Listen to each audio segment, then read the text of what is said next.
मैं कुछ दिनों से इलेक्ट्रिक कार्स टेस्ट कर रहा हूँ और इस दौरान मैंने खूब सारे नए दोस्त बनाए चार्जिंग स्टेशंस पे इंतज़ार करते हुए। भाई अब इलेक्ट्रिक कार्स को चलाने में तो बहुत मज़ा आता है, लेकिन चार्जर्स की अवेलेबिलिटी अब भी एक बहुत बड़ा प्रॉब्लम है।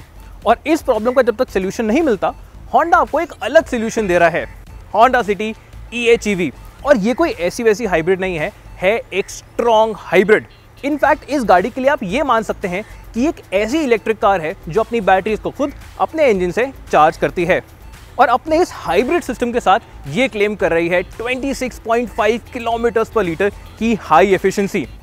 तो भाई मैं हूं नबील और चलिए ये पता लगाते हैं कि होंडा सिटी EH-EV आपको लेनी चाहिए या नहीं, कुछ आसान सवालों की मदद से। पहला सवाल, हाइब्रिड के अलावा इस सिटी में और क्या अलग है? शुरुआत करते हैं एक्सटीरियर हाइलाइट्स के साथ। तो जो ये आप होंडा का लोगो देख रहे हैं, इसके आसपास आपको एक ब्लू कलर का हाईलाइट मिलेगा। अब ये थोड़ा लाइट है तो एक झलक में नहीं दिखेगा, आपको थोड़ा ध्यान से देखना पड़ेगा इसके लिए। दूसरा चेंज आता है ये honeycomb grill. Regular Honda city में हॉरिजॉन्टल स्लैट्स आते हैं, ये थोड़ा ज़्यादा स्पोर्टी लगता है। लास्ट चेंज नीचे की तरफ अगर आप देखेंगे फ्रंट में तो आता है फॉग लैम्प गार्निश, जो कि होंडा सिटी में रेगुलर होंडा सिटी में थोड़ी अलग है, लेकिन इसके अलावा LED फॉग लैम्प्स और ऑल LED हेडलैम्प्स सेम ही हैं। साइड से इस गाड़ी में कोई चेंज नहीं आया है। इनफैक्ट जो अलॉय व्हील्स हैं 60 रेंज के डुअल टोन, वो भी इसमें और रेगुलर होंडा सिटी में सेम ही है। डिफरेंस आता है वापस पीछे की तरफ, जहां पे आपको ये स्पोर्टी बूट लिफ्ट स्पॉइलर मिल जाता है और नीचे कार्बन फाइबर फिनिश में एक डिफ्यूजर। अब ये स्पोर्टी तो लगता है, लेकिन अगर इस गाड़ी की अपील को देखा जाए तो थोड़ा ये फिनिश आउट ऑफ प्लेस लगती है। अब आप ही मुझे बताइए, अगर ये स्पॉइलर और डिफ्यूजर ग्लॉस ब्लैक में फिनिश होते तो ज़्यादा अच्छे नहीं लगते?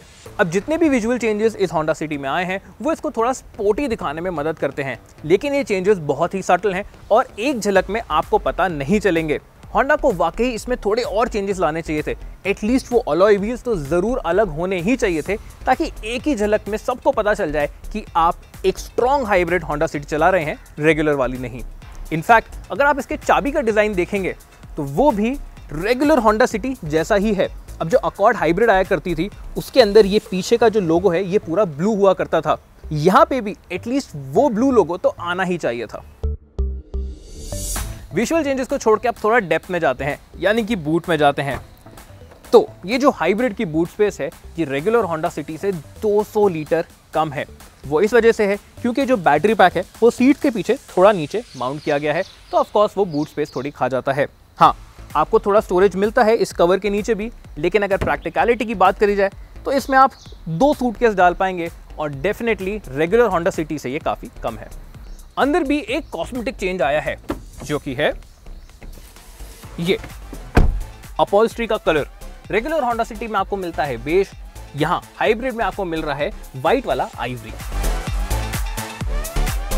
दूसरा सवाल, रेगुलर होंडा सिटी के ऊपर यहां पे आपको क्या फीचर्स मिल रहे हैं?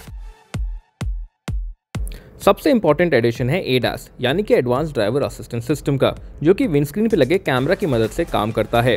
इसमें आपको कई सारे एक्टिव सेफ्टी फीचर्स मिल जाते हैं, जैसे कि इमरजेंसी ब्रेकिंग। तो अगर आपके सामने कोई गाड़ी, साइकिल्स या पेडेस्ट्रियन आ जाए तो गाड़ी अपने आप ब्रेक लगा सकती है। रोड डिपार्चर और लेन कीप असिस्ट में स्टीयरिंग इनपुट्स के साथ गाड़ी अपने आप अपनी लेन मेंटेन कर सकती है। ऑटो हाई बीम में सामने की सड़क जब क्लियर होती है तो गाड़ी अपने आप हाई बीम पे चली जाती है, आपको बेटर विजिबिलिटी देने के लिए। और फाइनली एडेप्टिव क्रूज कंट्रोल, जिसमें जब आप हाईवे पे क्रूज कर रहे होते हैं तो अपने से धीरे गाड़ी को सामने डिटेक्ट करके होंडा सिटी भी अपने आप धीरे हो जाएगी और उसके जाने के बाद वापस अपनी सेट करी गई स्पीड पे आ जाएगी। ये फीचर्स एक इम्पॉर्टेंट सेफ्टी लेयर ऐड करते हैं आपकी डेली ड्राइव में। इसके अलावा सिटी EH-EV में इलेक्ट्रॉनिक पार्किंग ब्रेक और ऑटो ब्रेक होल्ड जैसे फीचर्स आ गए हैं। डिस्क ब्रेक्स भी अब आपको चारों व्हील्स पे मिलेंगे। रियर सीट्स पे एक वेंट भी ऐड हुआ है बैटरीज तक हवा पहुंचाने के लिए। कनेक्टेड कार फीचर्स को भी अब आप अपनी स्मार्ट वॉच से ऑपरेट कर पाएंगे। सिटी EH-EV सिर्फ top of the line ZX variant में ही अवेलेबल होगी और बाकी सारे फीचर्स रेगुलर होंडा सिटी जैसे ही हैं और हाइलाइट्स आप अपनी स्क्रीन पे आप देख सकते हैं। तीसरा सवाल, आखिर ये हाइब्रिड सिस्टम काम कैसे करता है? तो भाई इसमें 4 मेन कंपोनेंट्स हैं। पहला है एक इंजन। अब ये रेगुलर जो 1.5 लीटर इंजन आता है सिटी में उससे थोड़ा अलग है, एटकिंसन साइकिल पे काम करता है। फिर आती हैं दो मोटर्स। पहली है एक जनरेटर जो इंजन की मदद से बैटरीज को चार्ज करती है और दूसरी है एक इलेक्ट्रिक मोटर जो कि आपके व्हील्स को पावर देती है। फाइनली आता है वो बैटरी पैक जो कि पीछे वाली सीट्स के नीचे प्लेस है। इंजन का काम इस गाड़ी में मेनली जनरेटर को चलाने का है, बैटरीज और मोटर को करंट देने के लिए। सिटी ड्राइव में जब बैटरीज चार्ज हैं तो इंजन बंद रहेगा और गाड़ी प्योर इलेक्ट्रिक पे ही चलती है। जब बैटरीज का चार्ज कम हो जाता है या फिर एक्सीलरेशन के लिए ज़्यादा करंट की ज़रूरत पड़ती है तब इंजन ऑन होगा। गाड़ी अब भी चलेगी तो इलेक्ट्रिक मोटर से ही। इंजन बस जनरेटर की मदद से बैटरीज और मोटर को करंट सप्लाई करेगा। इंजन से भी व्हील्स को डायरेक्टली पावर दी जा सकती है, लेकिन ये सिर्फ तभी होगा जब आप हाईवे पे क्रूज कर रहे हो, और तब भी अगर आप हार्ड एक्सीलरेशन डिमांड करेंगे तो मोटर एडिशनल टॉर्क बूस्ट के लिए ऑन हो जाएगी इंजन को सपोर्ट करने के लिए। एक और इम्पॉर्टेंट पार्ट इस गाड़ी का ये है कि इसमें कोई भी कन्वेंशनल गियर बॉक्स नहीं है। जो रेगुलर गाड़ी में आता है 5 स्पीड 6 स्पीड, वो आपको यहाँ पे नहीं मिलता। इंजन और व्हील्स के बीच में एक फिक्स्ड रेशियो गियर है, तो जब आप हाईवे पे क्रूज कर रहे होते हैं तब एक आरपीएम ऐसा आता है, इंजन का आरपीएम, जहां पे वो सबसे ज्यादा एफिशिएंटली काम करता है और तब ये गाड़ी आपको इलेक्ट्रिक मोटर से हटा के इंजन पावर पे शिफ्ट कर देती है। अब इसका फायदा ये है कि क्योंकि इस टाइम पे इंजन अपने सबसे एफिशिएंट आरपीएम पे काम कर रहा होता है तो आपको सबसे ज्यादा एफिशिएंसी दे रहा होता है। अब क्योंकि ये इंजन गाड़ी को डायरेक्ट पावर सिर्फ हाईवे पे ही दे रहा है, तो अगर आप मेजॉरिटी सिटी में ही गाड़ी चलाते हैं तो आपको इसमें और भी अच्छी एफिशिएंसी मिलेगी। सवाल नंबर 4, होंडा सिटी हाइब्रिड चलाने में कैसी है? तो जब आप इसको स्टार्ट करते हैं तो ये प्योर इलेक्ट्रिक पे स्टार्ट होती है, बिल्कुल ही स्मूथ।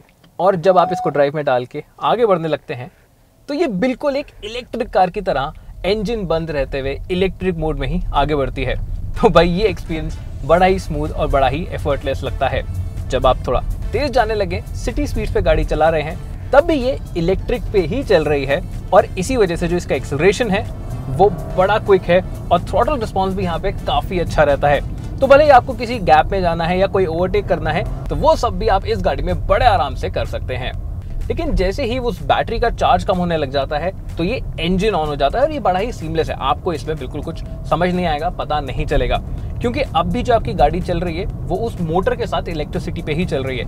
ये इंजन बस चल के उस जनरेटर को पावर कर रहा है जो आपकी मोटर को या फिर बैटरी को इलेक्ट्रिसिटी भेज रहा है। अब भी एक्सीलरेशन तो इसका एफर्टलेस ही रहता है, लेकिन एक्सपीरियंस में थोड़ा चेंज आता है। वो इसलिए क्योंकि अब आप एक्सीलरेट तो कर रहे हैं लेकिन वो जो इंजन है वो एक कांस्टेंट आरपीएम पे चल रहा है, तो इस बात को डाइजेस्ट करने में थोड़ा टाइम लगेगा। ब्रेकिंग की भी थोड़ी आदत डालनी पड़ेगी क्योंकि ये ज़्यादातर रीजनरेटिव ही होती है और आप पैडल शिफ्टर्स की मदद से ये सेट कर सकते हैं कि ये आपको कितना स्ट्रॉन्ग चाहिए। सिटी EHEV में ऑल 4 डिस्क ब्रेक्स तो आते हैं, लेकिन गाड़ी उनको यूज तभी करेगी जब आप हार्ड ब्रेकिंग करें।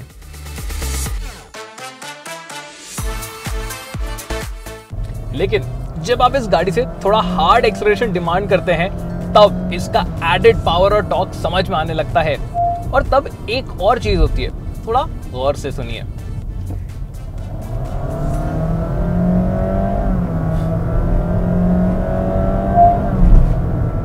ऐसा लग रहा है ना कि गाड़ी गियर शिफ्ट कर रही है, लेकिन इस गाड़ी में गियर्स तो है ही नहीं। तो ये काम होंडा ने आर्टिफिशियली किया है, इंजन को ऐसा ट्यून किया है कि आपको लगे कि आप एक रेगुलर ऑटोमेटिक चला रहे हैं। प्रॉब्लम ये आती है कि क्योंकि ये इंजन हाई आरपीएम पे इस वक्त आपके जनरेटर को पावर कर रहा है ताकि इलेक्ट्रिसिटी भेज पाए वो मोटर तक और बैटरी तक, वो सीवीटी वाला जो फीलिंग आता है कि इंजन कॉन्स्टेंटली रेव कर रहा है वो थोड़ा इरिटेटिंग हो सकता है। उस चीज़ को अवॉइड करने के लिए ये फंडा डाला गया गाड़ी में, और वाकई मैं एक्सपीरियंस से बता सकता हूँ कि ये ज़रूरी भी था और एन्जॉयबल भी है। और बात सिर्फ इसको क्विक या फास्ट साउंड कराने की नहीं है, क्योंकि एक्सेलरेशन की अगर बात करें तो फिर 0 से 100 टाइम इस होंडा सिटी का है फ्लैट 10 सेकंड्स क्लेम्ड, जो कि पेट्रोल मैनुअल और डीजल मैनुअल से भी ज्यादा क्विक है। और ये आपको जेन्युइनली गाड़ी चलाते हुए फील भी होगा। जब आप तेज चला रहे हैं, थोड़ा जोश में गाड़ी चला रहे हैं, स्पोर्टी गाड़ी चला रहे हैं, तो वाकई इसका थ्रॉटल काफी रिस्पॉन्सिव लगता है और आप इस ड्राइव को एंजॉय कर पाएंगे। अब हाँ, ये स्पोर्टी तो नहीं है आउटराइट जिस तरीके से इसका फील आना चाहिए, लेकिन जो एक्सेलरेशन है वो एफर्टलेस है, क्विक है और वाकई इसको चलाने में मजा आता है। अब ये परफॉर्मेंस एडिशन तब भी ज़्यादा इंप्रेसिव फील होता है जब आप इसके वेट एडिशन की बात करें। 2 मोटर हैं, पीछे एक हेवी बैटरी लगी है बूट में, तो इस गाड़ी का वजन 100 किलो से भी ज़्यादा बढ़ गया है। उसके साथ एक्सेलरेशन पुल ऑफ करवाना वाकई काबिल तारीफ है। इस एडेड वेट के साथ लेकिन होंडा सिटी के कंफर्ट पे ज़्यादा फर्क नहीं पड़ा है। गड्ढों पे से जाते हुए ये अब भी काफ़ी कंफर्टेबल है। सस्पेंशन अभी क्वाइट रह के ही काम करता है और आपका सरफेस ज़्यादा फील होने नहीं देता, ये अच्छी बात है। हाँ, रेगुलर होंडा सिटी से कंपेयर करें तो ये थोड़ा बाउंसी ज़्यादा लगता है क्योंकि बैटरी का वेट पीछे थोड़ा ज़्यादा है, लेकिन कंफर्ट फैक्टर में ये बिल्कुल भी एक कॉम्प्रोमाइज़ नहीं है। हाईवे पे भी ये गाड़ी काफ़ी स्टेबल रह के चल रही है और बेस्ट पार्ट, इस ज़्यादा वजन के साथ भी ग्राउंड क्लियरेंस पे कोई फर्क नहीं पड़ा है। इसमें अब भी रेगुलर होंडा सिटी जैसा ही ग्राउंड क्लियरेंस मिलता है जो कि ज़्यादा आपको सिटी में दिक्कत नहीं देगा। जब आप 70-80 किलोमीटर/आवर से ज़्यादा ऊपर क्रूज कर रहे होते हैं तो उस कंडीशन में ये गाड़ी प्योर इंजन पे भी चल सकती है।